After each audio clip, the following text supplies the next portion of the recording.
भारत और पाकिस्तान के बीच स्थिति हमेशा से तनावपूर्ण रही है। 1947 में दोनों देशों का विभाजन हुआ, जिसके बाद कश्मीर का विवाद मुख्य मुद्दा बन गया। कश्मीर पर नियंत्रण को लेकर दोनों देशों के बीच 3 युद्ध हो चुके हैं और कई बार संघर्ष की स्थिति बनी रही है। पाकिस्तान और भारत के बीच शांति की कई कोशिशें हुई, लेकिन सीमा पर छोटे-मोटे झगड़े और आतंकवाद ने हमेशा शांति प्रक्रिया को बाधित किया। दोनों देशों में परमाणु शक्ति भी है, जिससे वैश्विक स्तर पर चिंता बनी रहती है। हालांकि हाल के वर्षों में दोनों देशों ने अपनी अपनी आंतरिक समस्याओं और वैश्विक दबावों को ध्यान में रखते हुए कुछ संवाद की कोशिशें की हैं, लेकिन कश्मीर, आतंकवाद और सीमाई विवाद अभी भी प्रमुख मुद्दे बने हुए हैं। लेकिन हाल ही में सारी दुनिया ने पहलगाम घाटी में इस सदी की सबसे बड़ी कायराना और दिलों को तार-तार कर देने वाली आतंकी घटना देखी। आतंकवादियों ने 26 निर्दोष और निहत्थे टूरिस्टों को दहशतगर्दी का शिकार बनाया, जो बेहद ही हर भारत के नागरिक के लिए एक बहुत ही भावुक पल था, जिसे देखकर आंखों में आंसू और दिल में पाकिस्तान के लिए नफरत भर आती है। इस वीडियो से हम आपको बताएंगे क्या है पाकिस्तान और उसकी आवाम की सच्चाई और कैसे आप और हम खत्म करेंगे आतंकिस्तान देश को। दोस्तों, किसी भी देश की सबसे बड़ी ताकत वहां के नागरिकों का पढ़ा लिखा होना बहुत जरूरी है, लेकिन अब पाकिस्तान की क्या ही बात करें। ये हम नहीं, यूनेस्को और पाकिस्तान ब्यूरो ऑफ स्टैटिस्टिक्स का बोलना है कि पाकिस्तान की आवाम का 2024 तक लिटरेसी रेट लगभग 59% है। जब आवाम ही अनपढ़ है तो देश कहां से आगे बढ़ेगा? और हमारे देश का लिटरेसी रेट 90% है। ये अंतर तो आप समझ ही गए होंगे। हरा भरा भारत और भूखा नंगा पाकिस्तान क्यों है? अब जब शिक्षा की बात हो ही गई तो इनकी इकोनॉमी भी देख लेते हैं। यकीन करना, हंस हंस कर पेट पकड़ DH लेंगे। पाकिस्तान की आर्थिक स्थिति इस समय 2025 काफी कठिन दौर से गुजर रही है। पाकिस्तान में महंगाई दर बहुत अधिक है।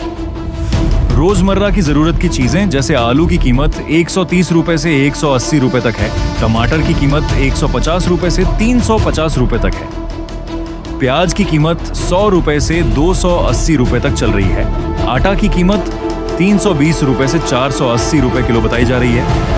दूध जो हमारे यहाँ 60 रुपए लीटर है पाकिस्तान में, तो 330 रुपए लीटर, और पेट्रोल तो जनाब 253 रुपए लीटर। ये हमने नहीं, सोशल मीडिया में वहां की आवाम ने खुद कंफर्म किया है। और इनको कश्मीर चाहिए। अरे शहबाज शरीफ चाचा, कश्मीर संभालोगे कैसे? देश में बेरोजगारी बढ़ रही है, दूसरे देशों से कोई इन्वेस्टमेंट नहीं करना चाहता और कई उद्योग बंद हो गए हैं या संघर्ष कर रहे हैं। जीने के लिए पाकिस्तानी अवाम आतंकवादी बन रही है। भारत की अर्थव्यवस्था की बात करें तो पाकिस्तान से कंपेयर करना का तो सवाल ही नहीं उठता। या यूं कह सकते हैं, कहां राजा भोज कहां गंगू तेली वाली बात हो जाएगी। जहां भारत हमेशा अपने युवाओं के लिए नई स्कीम लाता रहता है, वही पाकिस्तान IMF से पैसे उधार लेकर आतंकवादी गतिविधि को फंडिंग करता है। भारत के GDP में लगभग 17 से 18% है। विदेशी निवेशकों की रुचि FDI बड़ी है। विशेषकर दक्षिण एशियाई बाजारों के विकल्प के रूप में भारत को देखा जा रहा है। भारत दुनिया का चौथा सबसे बड़ा ऑटोमोबाइल बाजार है, वही पाकिस्तान में आज भी कोई ऑटोमोबाइल कंपनी दूर रहना ही पसंद करती है।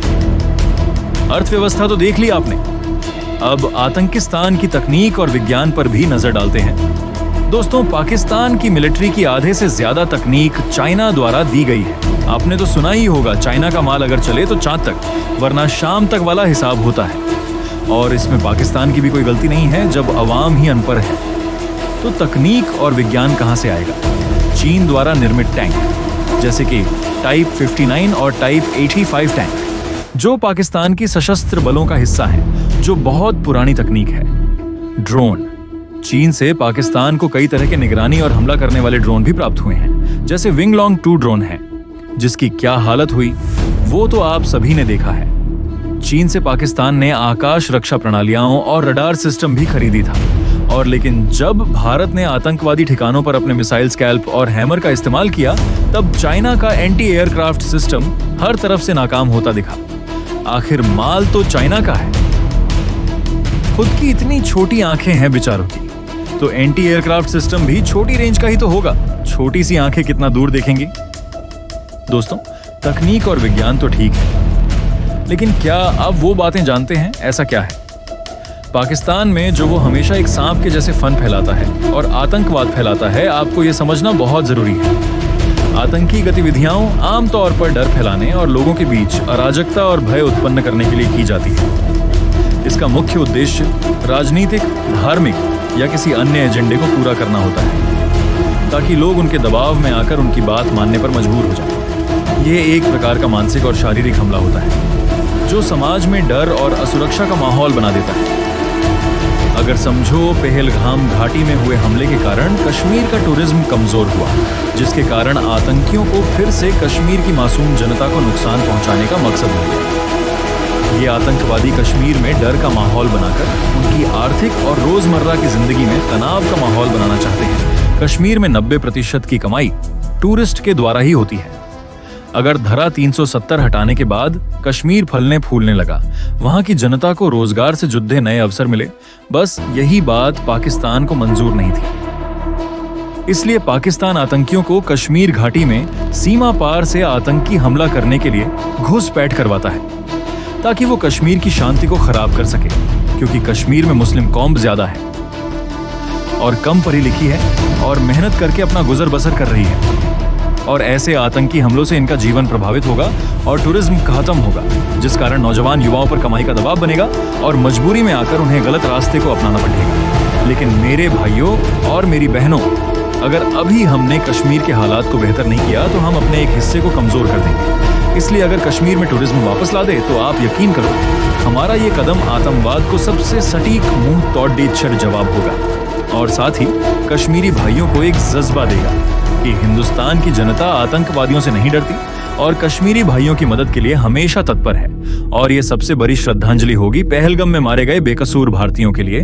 और भारतीय फौज अब और भी ज्यादा अलर्ट और तत्पर है अपने देश के नागरिकों की सुरक्षा के लिए। कश्मीर में फिर से टूरिज्म वापस बहाल होना आतंकियों की सबसे बड़ी हार होगी। आपका क्या सोचना है? हमें मैसेज जरूर करें। अगर ऐसी ही और वीडियो देखना चाहते तो प्लीज हमें कमेंट करें। जय हिंद, जय भारत।